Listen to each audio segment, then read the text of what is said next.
Nah, saudara-saudara, karena itu di dalam Dharma disampaikan, sebagai anak, itu ada tiga hal, tiga jenis anak. Anak jenis yang pertama, anak yang kurang berbobot dibandingkan orang tuanya. Kurang berbobot ini bukan berarti kurang besar badannya, bukan. Oh, bapakku 200 kilo. Aku sebagai anak karena mini 90 kilo saja. Umur berapa nak? 10 tahun. Wah, 10 tahun 90 kilo. Wah, kalau 1 kilo daging ini 1.500. Daging nggak boleh ya. Daging 5.000. Wah, 90 kilo. Lumayan ini asetnya ini. Bisa untuk beli satu piano bekas ini. Wah. Luar biasa, saudara. Jadi ada satu jenis anak yang pertama adalah yang lebih rendah kualitasnya daripada orang tua. Jadi dulu orang tuanya apa? Orang tuanya dulu adalah seorang pedagang besar. Atau kalau ada di kampus, tadi siapa ya yang masih kuliah? Coba tunjuk jari. Itu ya lumayan lah, 25%. Anda yang kuliah, lalu siapa yang dulu orang tuanya pernah kuliah? Kalau dulu orang tuanya kuliah, kemudian IPK-nya 3,5, maka anak jenis yang pertama ini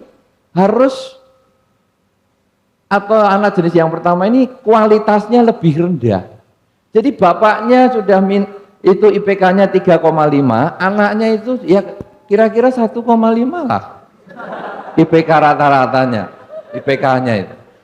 Kadang-kadang satu saja susah. Saya pernah ketemu seorang mahasiswi yang IPK-nya satu saja tidak ada, 0,9. Saya ngomong, ini kamu kuliah apa jual rokok di sekolah itu? Nah, jadi kalau orang tuanya IPK 3,5, anak jenis pertama ini adalah IPK-nya di bawah orang tua. Anak jenis kedua, mudah-mudahan kalau tadi ada yang nunjuk jari itu bukan jenis yang pertama ini. Anak yang jenis kedua adalah sama kualitasnya dengan orang tua. Jadi kalau hitung IPK tahu tuh ya, saya sudah terlanjur ngomong beberapa menit, nanti makanan apa itu IPK? Dekatnya STNK apa ya? Tahu IPK ya? Indeks prestasi kumulatif. Ya, jadi semua ditotal hasilnya, kemudian dikali dengan kreditnya, dibagi dengan depositonya, ya, di debit, kredit, nanti urusannya dengan deposito kan bingung. Nah, saudara, jadi itu biasanya IPK itu adalah kumpulan dari nilai dibagi rata-rata nilainya. Anak jenis yang kedua, kalau bapaknya 3,5, yang kedua ini kualitasnya sama. Aku ya puas kok kalau dapat 3,5 juga. Kan bapak juga cuma 3,5. Aku ya iyalah, biasa-biasa aja. Belum sampai cum laude, belum apalagi summa cum laude. Sudah, itu adalah anak jenis kedua. Anak jenis ketiga beda. Dulu bapak berapa IP-nya? 3,5. Ayah nih. Loh kenapa? Kalau saya sih 4 kok. Summa cum laude. Wah. Bapaknya happy. Kenapa? Karena ini anak yang melebihi orang tua. Nah, saudara-saudara, tentu apa yang disampaikan oleh kedua pembicara tadi adalah tentang bagaimana mendidik anak supaya lebih daripada orang tuanya. Lebih maksudnya tentu lebih baik. Ya, kita konteksnya di sini tidak ada yang lebih jahat, lebih buruk, lebih jelek, tapi yang ada lebih baik. Ya, jadi jangan Anda terus ngomong, ya aku kan sudah lebih Bante, bahwa dulu bapakku nggak kuliah, sekarang aku SMA aja nggak lulus Bante, berarti kan aku lebih, bukan itu ya. Ini ingat konteksnya ini dulu. Nah, saudara-saudara, apa yang disampaikan oleh pembicara tadi, dua-duanya, tentu berbicara tentang bagaimana meningkatkan kualitas generasi berikutnya ini supaya menjadi lebih baik. Ya, kalau tadi dikatakan oleh Ibu Miska bahwa dengan komunikasi yang baik, dengan contoh-contoh yang baik, tentu ini diharapkan menjadi generasi muda yang baik juga. Kemudian kalau tadi dikatakan oleh Suhu bahwa di dalam Dharma disampaikan bagaimana anak itu harus dididik oleh orang tuanya, ya, dengan diajarkan kebajikan, dihindarkan untuk melakukan kejahatan dan lain sebagainya, itu tentu supaya anak menjadi anak yang lebih baik.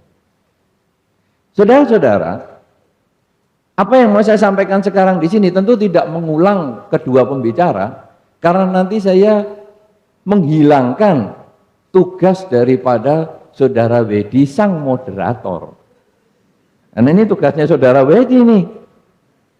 Maka saya akan menambahkan sedikit dalam beberapa menit karena kita maunya diskusi ini yang akan kita lebih tekankan, terutama nanti mungkin problem-problem yang kita hadapi apakah sebagai anak, sebagai orang tua, karena kita sesungguhnya siapapun juga Anda mesti pernah jadi anak. Percaya? Cocok? Siapapun Anda pasti pernah jadi anak. Setuju? Tapi belum tentu Anda pernah jadi orang tua. Cocok? Siapa tadi yang kuliah? Siapa yang masih kuliah dan jadi orang tua? Ada juga. Wah, ini sudah anak dan bisa menjadi orang tua. Memang seperti itu saudara, karena kita sekarang semua adalah anak, tapi kita belum pernah, atau sebagian ada yang belum menjadi orang tua. Saudara Wedi belum jadi orang tua walaupun sudah tidak kuliah. Suhu Dharmapala dengan saya tidak mau jadi orang tua biologis, maunya menjadi orang tua sosiologis. Apa itu Kak maunya? Maksudnya tidak mau jadi orang tua biologis itu ya punya anak, punya apa, tapi menjadi orang tua sosiologis ya murid-muridnya tadi, ya ibu bapak semualah begitu.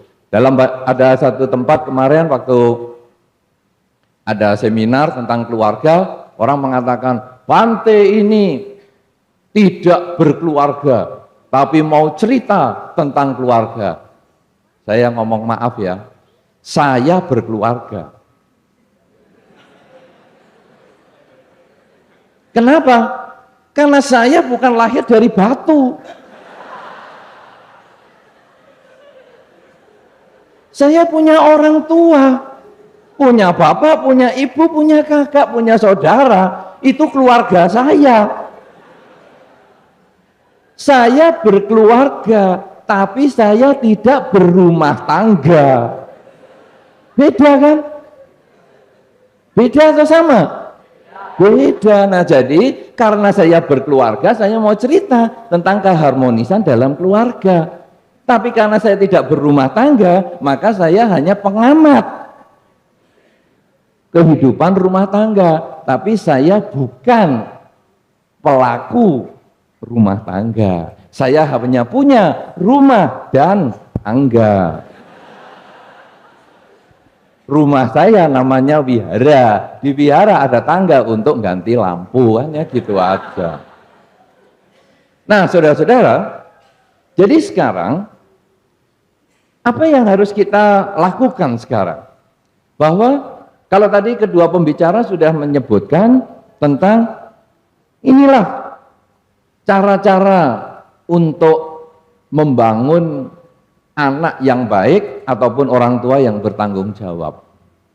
Saudara-saudara, yang sekarang mau saya tampilkan di sini adalah kenapa kita harus membangun generasi yang bagus. Karena beberapa orang mengatakan anak Itu enggak usah dididik. Nanti bisa-bisa sendiri. Wah, kemudian ada sebagian malah sombong. Ini aku. Dulu aku itu enggak pernah. Orang tua ngajari aku begini, begitu. Enggak pernah. Toh buktinya hidup juga. Bisa makan juga lewat mulut. Sebodoh-bodohnya orang makan juga lewat mulut. Enggak perlu diajari orang tua. Iya kan? Nah, kemudian orang tua nggak usah ngajari aku berpakaian, aku juga sudah bisa. Orang tua nggak usah ngajari aku berbuat baik, ternyata aku juga sudah bisa. Nah, saudara-saudara, kenapa sekarang ada tugas-tugas secara psikologis tadi dijelaskan, orang tua harus begini, anak harus begitu. Nah, saudara-saudara, kenapa sekarang kita harus begitu? Saudara lihat baik-baik. Kalau sekarang di tempat ini misalnya ada tanaman semacam ini, ada bunga, ada daunnya.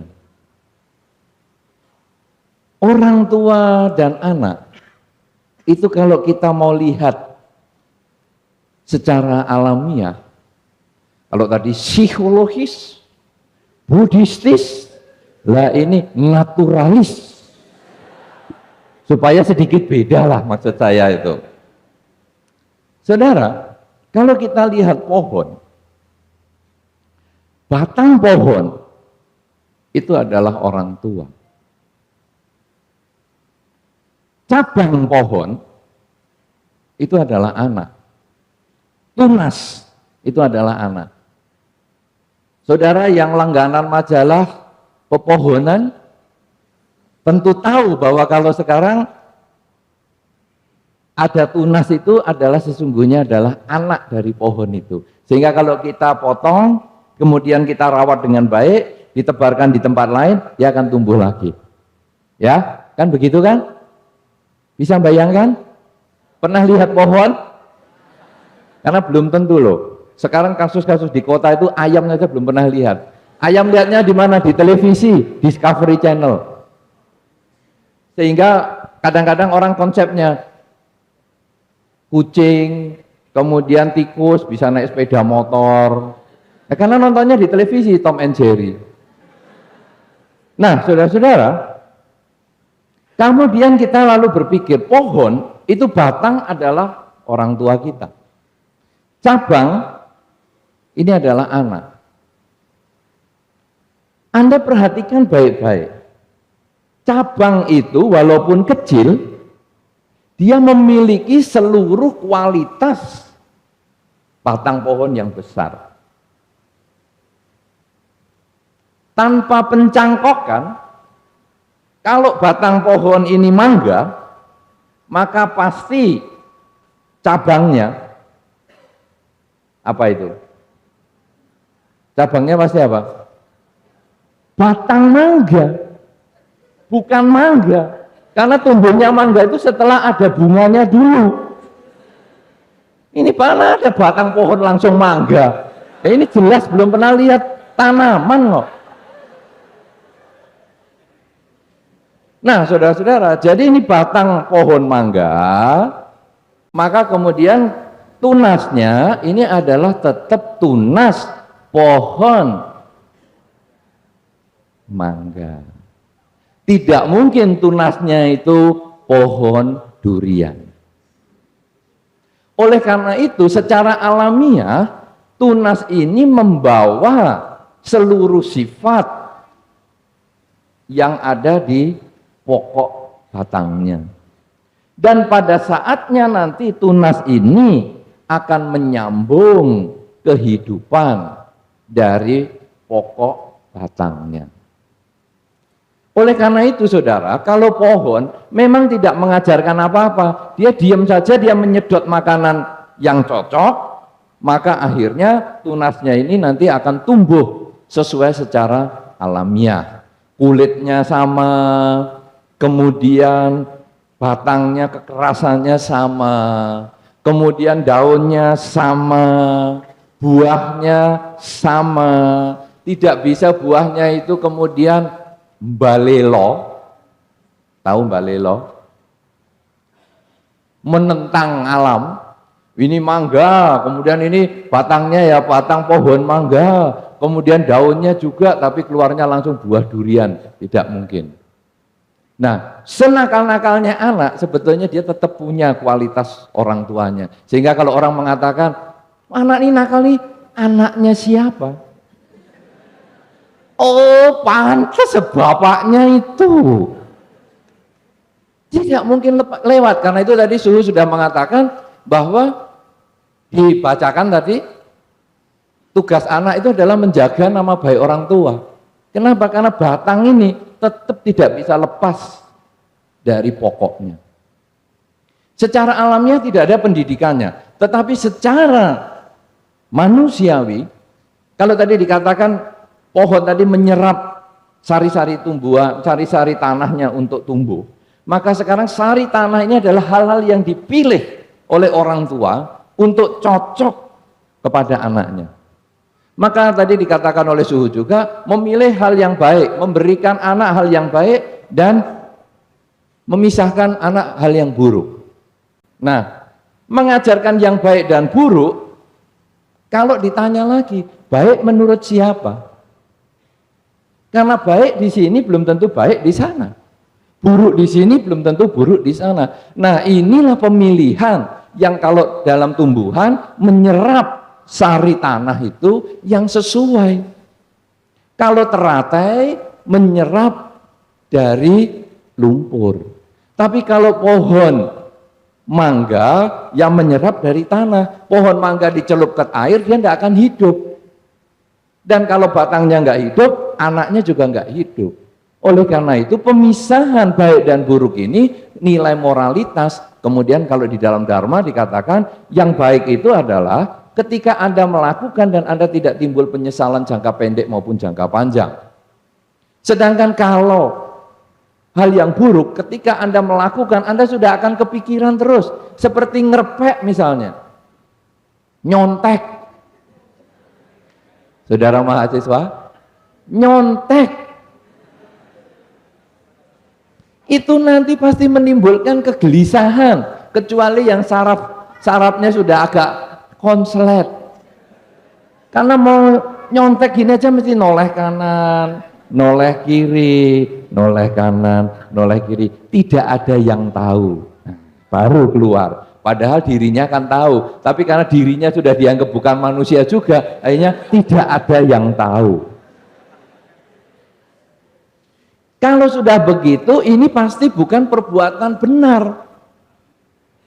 Kenapa? Karena orang tua kita sebagai pokok pohon yang besar sudah memilihkan sari-sari makanannya, sari-sari kemoralannya, sehingga dia bisa memberikan bekal kepada kita. Nak, ini bukan yang baik, ini bukan yang buruk. Ini adalah secara alamiah kita bisa memahami itu. Saudara-saudara, ketika batang pohon yang besar ini ditebang, maka yang kecil juga berpotensi mati, walaupun tidak selalu demikian. Sebaliknya ketika tunas ini dipotong, kadang pohon yang besar ini pun butuh waktu lama untuk bisa menumbuhkan tunas yang baru. Sama dengan manusia, saudara. Ketika orang tua kita disakiti, kadang sebagai anak protes. Anda kalau orang tuanya disakiti, kira-kira protes atau tidak? Disakiti tetangga, diomelin tetangga, tapi Anda mah mengatakan, biarin saja, biar rasain tuh orang tuaku. Kalau perlu aku tambahin lagi. Saya kira tidak begitu. Kenapa? Karena Anda sebagai anak, Anda adalah bagian dari pohon, pokok pohon yang besar. Tapi sebaliknya ketika Anda sebagai anak, kemudian Anda disakiti, orang tua itu juga akan sedih. Dalam banyak kasus, saudara, karena saya bukan pelaku rumah tangga, beda tuh rumah tangga dengan keluarga tadi ya. Saya bukan pelaku rumah tangga, Tetapi saya sering bertemu dengan orang-orang yang sudah berumah tangga. Mereka mengatakan, Bante, saya kalau marah, saya emosi, saya pukul anak saya. Tapi akhirnya saya menangis sendiri. Pernah pengalaman seperti itu Anda jumpai? Pernah? Ya, pukul sendiri, dihajar sendiri, sampai benjol kepala anaknya, dihajarkan dengan pintu, tapi akhirnya orang tuanya menangis sendiri. Kenapa saudara? Karena ini adalah batang pohon. Sebagian dari dirinya ada di situ. Sebagian dari anak ada di dalam orang tua. Karena itu ketika orang tua menyakiti anak, kecuali mereka yang memang sudah berubah cara berpikirnya, dia akan menderita sekali. Tapi kalau yang sudah berubah cara berpikirnya, alias punya kelainan, itu yang akan bahagia di atas penderitaan anaknya. Rasain tuh saya tendang, rasain tuh saya gampar, rasain tuh saya bacok, rasain tuh saya pecel. Itu adalah orang tua yang kelainan. Tapi kalau orang tua yang normal-normal, dia merasa ada sebagian dari dirinya yang nempel di anak. Kalau sudah demikian, saya tidak ingin menyakiti anak saya, tapi saya akan mengajarkan dia untuk menjadi lebih baik. Dan saya juga tidak ingin dunia luar menyakiti anak saya. Karena itu saya ajarkan anak saya tata tertib, disiplin, sopan santun, seperti makanan yang diserap oleh akar-akar batang pohon yang besar. Saya pilihkan jenis yang tertentu supaya anak saya menjadi bisa bertahan di dalam masyarakat. Demikian pula saya turunkan beberapa aturan-aturan kemoralan, aturan-aturan dasar di dalam keluarga, aturan-aturan dasar di dalam hidup bermasyarakat, supaya anak saya mampu bertahan di luar sana ketika dia harus bergaul dengan orang lain. Makanya saudara, ketika tadi misalnya dikatakan oleh Ibu Miske, ada satu contoh tadi, yang orang tua dikasih mangkok yang tidak mudah pecah karena tangannya sudah goyang terus, sehingga daripada mangkoknya pecah, daripada makanannya bertebaran kemana-mana, kemudian dikasih posisi tempat yang lain. Saudara-saudara, anak kecil itu mendidik orang tuanya, karena perilaku seperti itu tidak layak diterima di masyarakat luar. Mungkin hanya pantas dalam keluarga sendiri, tapi tidak pantas sebagai anggota masyarakat.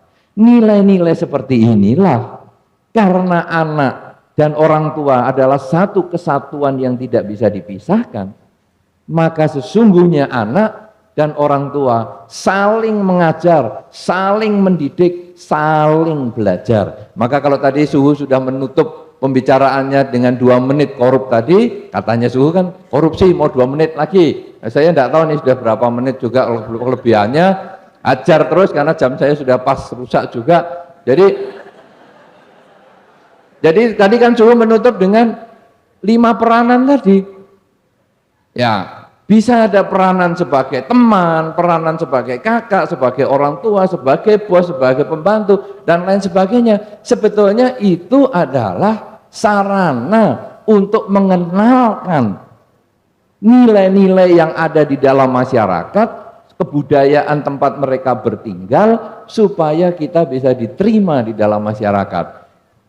Karena dengan demikian, maka kita nanti hidup bermasyarakat itu bisa lebih nyaman.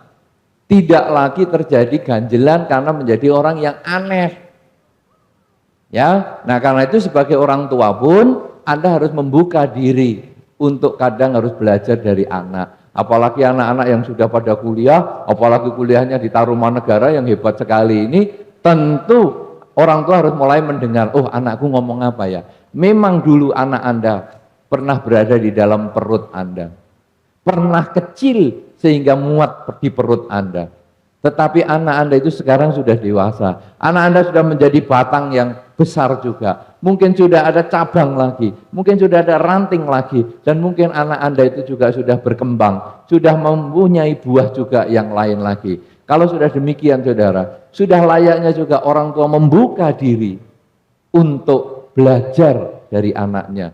Tapi sebaliknya anak juga selalu terbuka untuk mendapat kritikan dari orang tua, belajar dari orang tua, karena apa saja yang disampaikan orang tua sebetulnya adalah karena dasarnya cinta kasih, karena merasa satu kesatuan sebagai satu batang pohon dan juga cabangnya.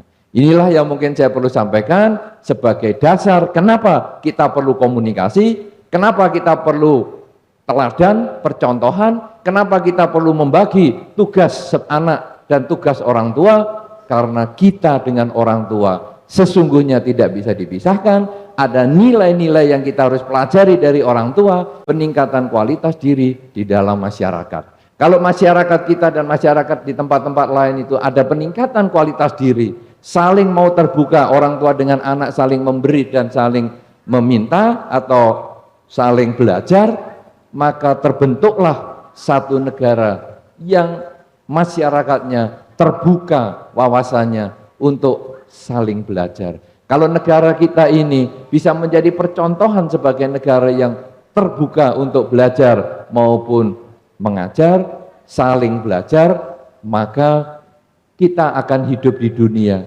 yang penuh dengan negara-negara berisi mereka yang mau belajar mengajar di dalam spiritual, di dalam pengembangan kualitas diri, dan akhirnya terbentuklah kehidupan dunia sebagai masyarakat global yang tenang, nyaman, damai, kemanapun pergi kita aman, hidup pun bahagia.